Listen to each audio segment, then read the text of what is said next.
Assalamualaikum warahmatullahi wabarakatuh. Selamat pagi semuanya. Kembali lagi di Obsesi, obrolan seputar kesehatan masa kini. Senang sekali pagi hari ini kita dapat hadir di acara yang sangat menyenangkan ini. Nah, kali ini narasumbernya bukan dari puskesmas nih, melainkan dari anak Saka Bakti Wisata Taman itu sendiri, yakni Mbak Maria. Selamat pagi Mbak Mar. Pagi, Wafi. Oke, kali ini podcastnya berbeda ya Mbak ya. Kita random, kita nggak ada pertanyaan yang lebih jauh. Dengan topiknya itu mengenai PPKM darurat. Tema utamanya adalah dinamika PPKM darurat dalam sudut pandang remaja, antara pro dan kontra di dalamnya. Perlu diketahui ya Mbak ya, sekarang udah mulai masuk minggu kedua ini. Iya. Di PPKM darurat ya? Iya, mulai berakhir ya? Mau berakhir. Terakhir tanggal 20 Juli ini kan? Bertepatan sama Idul Kurban ya? Oh iya, bisa.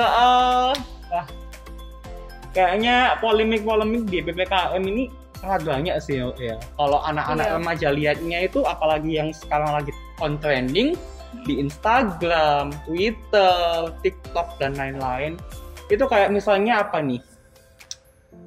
Kalau aku sih kemarin lihatnya banyak yang masih itu obraan itu loh. Kalau malam itu kan anak muda itu masih suka nongkrong nih. Jadi pas mereka udah ngelewati jam malam, itu pasti ada satgas yang mencari-cari warung-warung yang masih buka lah. Ini biasanya dibuat konten-konten sama anak-anak itu. Jadi kayak Oke.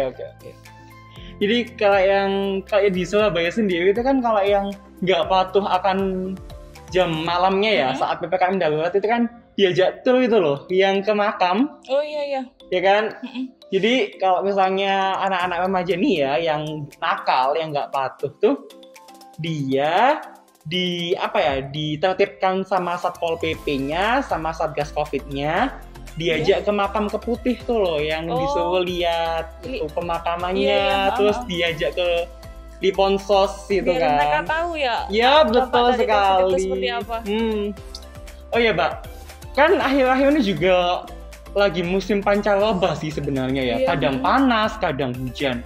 Alhasil di masyarakat itu sendiri tuh banyak kan yang kena penyakit, ya penyakitnya sebenarnya demam aja sih, demam, batuk pilek ya kan. Tapi karena wabah pandemi ini jadi kayak panik buying lagi gitu loh. Iya, jadi kayak sekarang itu aku kemarin lihat beberapa apotek itu sampai penuh. Nah, gitu. Betul kan. Apalagi Indomaret, Alfamart, supermarket itu yang lagi cari susu itu loh. Iya. Susu beruang itu ya.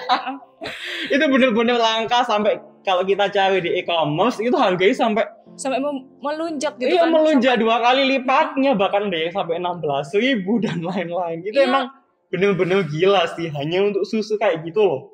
Padahal susu merek yang lain kan ada kan ya. Bahkan susu sapi juga lebih enak kan ya. Lebih yang asli. Betul kan ya, 1 liter 10.000 itu. Ada yang lebih murah, ada yang lebih enak. Ya misalnya kayak susu sapi tuh 1 liter 10.000. Tapi orang nyarinya yang susu kalengan segini gitu loh. Iya, kayak itu mungkin kekuatan branding nggak sih gitu. Udah dari lama kan orang-orang tahunya kalau susu beruang itu itu buat sakit. Jadi kalau kamu minum itu jadi cepat sakitnya cepat selesai gitu. Jadi kayak orang susu beruang kayaknya enak gitu. Jadi udah kayak mindset gitu kan di otak. Jadi kalau misalkan kalau sakit minum ini aja biar cepet sembuh. Sebenarnya kalau kita lihat di kayak website tentang kesehatan kayak Halo Dokter, terus kemudian kayak yang lain-lain seperti itu, sebenarnya manfaatnya itu ya kayak susu sapi biasa gitu, gak ada yang lebih gitu. Iya. Mindset dari branding itu sendiri mungkin Kalau sama kayak yang Aqua itu kan ya. Kalau orang nggak fokus nih ya, terus berarti belum minum Aqua tuh ya. Padahal kurang air mineral. Iya kan. Dalam tubuh ya. Padahal air mineral lainnya banyak loh. Bahkan ada yang lebih bagus dari Aqua, bahkan yang ada oksigennya itu. Iya, betul sekali. Yang lebih mahal itu kan ada gitu. Cuman ya mungkin karena kekuatan branding. Mindset tadi. Terus apalagi nih ya, yang lagi on trending tuh yang di Instagram tuh kayak yang penyekatan itu loh. Penutupan jalan itu. Penutupan jalan. Iya. kan udah banyak ya ditutup jalannya sampai mungkin kalau orang dari Surabaya, kalau daerah kita itu yang deket sama perbatasan itu daerah jembatan itu ditutup kalau masuk ke sana. Tapi kalau kamu keluar dari Surabayanya itu masih bisa. Jadi ditutupnya dari arah yang masuknya aja. Terus kayak perahu yang dari sungai itu tambangan itu juga banyak yang ditutup dan banyak yang melakukan jam malam gitu. Kalau siangnya mungkin buka untuk bekerja sama pulangnya kerja, terus sorenya itu langsung ditutup, nggak boleh orang lewat lagi di situ. Oke. Jadi kalau kita tanya-tanya itu sebenarnya apa sih manfaatnya itu? Kalau kata pemerintah kan mengurangi mobilitas tuh ya. Ya emang ada benarnya sih, laju mobilitasnya tuh lebih berkurang gitu loh. Tapi menurut kebijakannya juga cukup aneh sih gitu. Iya, ada kayak ada pembatasan tapi masih boleh lewat jalan-jalan kecil itu jalan tikus kalau kita bilang.